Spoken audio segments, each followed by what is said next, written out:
So now I need to apply the personal brand to a multitude of items. In this class, I'll walk through the creation of two very important items, a business card and a letterhead. We'll talk about the paid and organic social media post design and other types of digital design a little bit later in the marketing section of this course.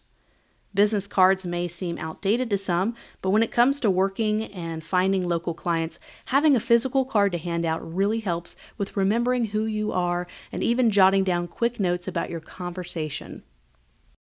When we start talking about finding clients, I will emphasize heavily how important local networking is. The business card is your golden ticket to starting conversations, but also providing something they can walk away with and remind them to follow up with you. Your task is to create either a single-side or double-side business card for your personal brand. There's no requirement to what to include on a business card, but commonly you'll find basic contact information like phone, email, or website. I like to include something interesting about my business, maybe my main headline or phrase that defines who I am, what I do, and how I do it better than the next guy or gal. Business cards are small, so this does not lend itself to big paragraphs of text, so use this real estate wisely to say more with less. There are all sorts of lovely effects you can apply to your business cards. If you're using an online printing company like moo.com, you can apply a wonderful gold or silver foil stamping to give your logo or another brand asset a nice high-end shine. During the process of creating your first few marketing items, you'll start to work out certain layouts and font sizes for particular things like I mentioned earlier. For example, working with this contact information, I created a unique way of dividing the lines to display the information. This pairs well with the elements in my logo too. There's a little bit of a theme there.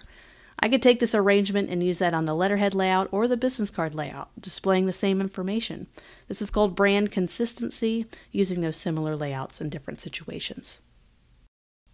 Remember, use your textures, icons, patterns, or other brand assets and find ways to incorporate those to continue that brand consistency. In this example, I'm using the repeat pattern I created from a few custom icons I created to create that subtle background to complement the logo. Those who are illustrators or photographers may want to feature your own work, paintings, photos, illustrations to show that style, whatever might capture the attention of your target client or make them happy. You could start to notice our theme throughout the items we're creating. We can easily apply this style to many different items. T-shirts are a great way to start conversations with people while you're out and about, networking or just living your life. I had a branded t-shirt with my logo and tagline on it, and it landed several clients just by living my normal life. People are interested in what you are and what you do and what is on your t-shirt. They're intrigued by it, and so they ask you, naturally, some follow-up questions. So now that we developed our logo and some brand assets, what file formats do I need to have these in? If you're going to be doing this yourself or hiring another person to do this part for you, these are the formats I like to have my logos or brand assets in if possible. The logos, I like to have these in smaller JPEGs, larger PNGs. PNGs can have transparent backgrounds. I also like to have these in vector format, so a simple .ai or Illustrator file or a .eps if using another program is great. If you're getting your logo printed on custom promo items, a vector file is usually requested by a printing company, so it's nice to have one of those on hand. We'll be uploading all of these exported PNG and JPEG files that we have of our brand assets so we could start to put together a sample business card front and back. We're going to be doing that in Adobe Illustrator, but you could put this together in any program of your choice. Once again, these lessons focus less on using the software, as many of you guys will be using different software, or some of you will be hiring someone to do these designs for you. I'll focus more on how to extend your personal brand to other areas and less on graphic design, as this course is focused on freelancing and getting that personal brand ready to go. If you're interested in knowing how to use Canva in detail and how to create your entire brand in Canva, I offer a branding course for non-designers, do-it-yourself non-designers. I also offer courses in all the Adobe software if you're interested in doing all this in Adobe software. Okay, we're ready.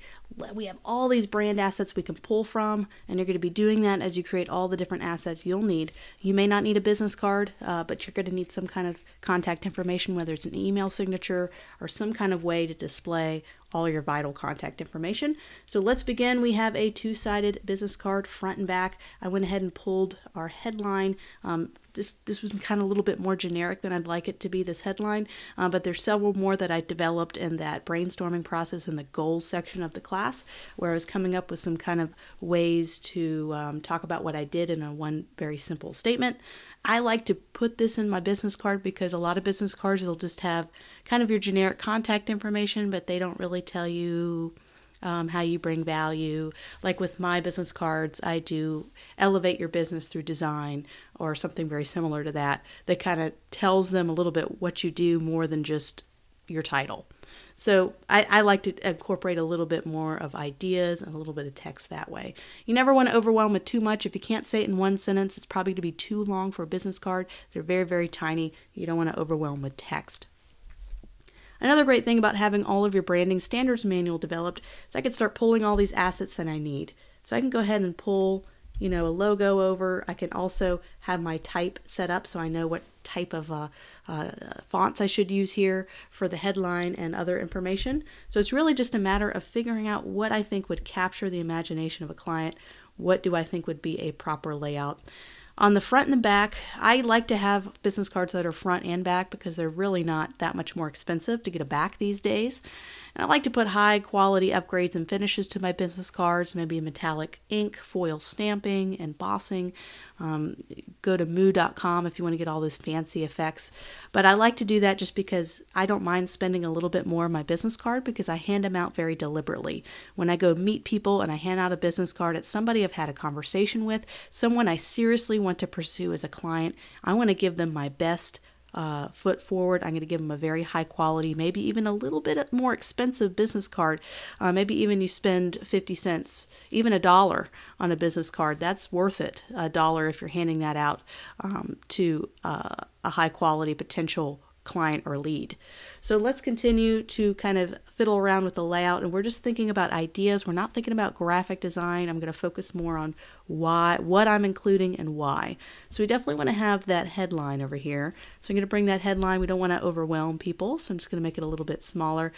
I'm a big fan of putting the logo on both sides because you never know what side, when they take it out of their wallet or they take it out of their purse, you don't know what side they're going to land on. And I also like to do different contrasts on the sides. So instead of have two white sides, I maybe have a darker background and then a lighter background, or the other way around. I think it really helps to kind of add to the experience. So you're just adding to the experience. The back of your card could even feature one of your works. As long as maybe you have your logo or watermark somewhere on there so they can kind of see that work and see your name. They want to connect your work and your name together. So that's another great thing if you're an illustrator, especially a photographer, or even a web designer, putting a little piece of your work, a little snapshot on the back along with your logo really, really, really helps. So you need to make business cards fairly unique. You kind of have the standard layout where you have the information over here and you kind of have a typical layout, but try to be creative, even though you have to do contact information in a clear manner, and you want to be consistent with your brand. So continue to use the same typefaces throughout. Find ways to get it to work, or if you feel like your typeface or colors are not working, please revisit your branding inspiration and brand boards and all that stuff and branding standards and tweak it. This is when you go back and forth in that creative process. So some other things I'd like to include is I'd like to include obviously a website. That's where they're going to drive them to the website. That's the main focal point. Is not really the email. I'd like them to contact me, but I'd like them to contact me after they visited my website and portfolio, because I want to get them sold before they email me, so that it would be a very soft sell to land that client. They've already seen my work. I don't have to then send them to the website and keep going through that. So the website, big, bold, beautiful, that's what we want to have. The website is going to be very prominent. We can even bring in some of our colors. I'm going to go ahead and copy and paste my color palette so I can have easy access to it. So if we wanted to go ahead and switch things up, we can. So that'll be the main focal point. So sometimes putting your website away from the other contact information helps, especially if you're doing its own side, because it really helps that user focus more on the website and not get lost among the other contact information. And I also like to put a very obvious statement. If my header, making your small business ideas come to life, it's a little generic. It doesn't actually say that I'm a graphic designer. Although we have graphic designer in her logo, which is nice, I wanted to have a very obvious statement, almost like a title. So if you want to say senior graphic designer or senior photographer or art director or illustrator, those are great to have titles. Sometimes I'll put it in a phrase, so offering full service graphic design, or I can probably even rephrase that a little bit to make it sound better. But just kind of having something it's very, very, very obvious what you do right when you look at it. You're not playing any games. You're getting right to the point so they can remember, oh yeah, she's the graphic designer I met in the elevator. So that's exactly what you want to kind of do. So I'm going to spend about 10 minutes rearranging everything and trying to find what I think is a suitable layout.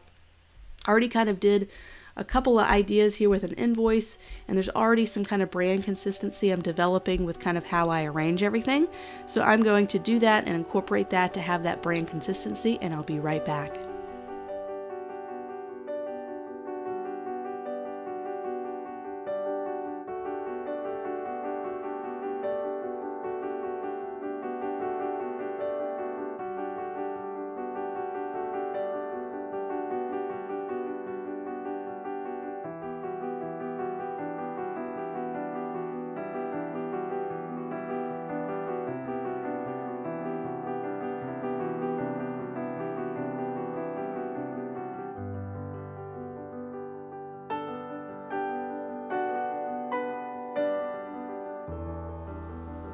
So each one of these concepts are effective in their own ways. That's why it's important to put together several different ideas and layouts to find out which one you think would work. In some cases, even getting multiple different versions of your business card printed for different situations. The one here on the left really works well for high-end clientele with this nice gold foil stamping on the bottom and beautiful use of texture. It's very clean and it reduces all the extra clutter. I don't have the tagline and just focus on the offering full service graphic design as kind of the main focal point on the front as well as the website. So it's very clean, modern, and really would do well at attracting a higher end clientele.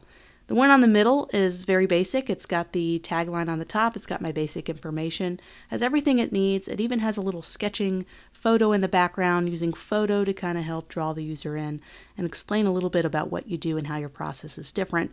Of course, we're a brainstorming design company, so I put a little bit of that sketch pencil in the background. I thought that would be a fitting image for what she does as a graphic designer. On the bottom, I feature her work on full display. I went ahead and arranged a lot of her logos in a particular order and was able to kind of put that on the back.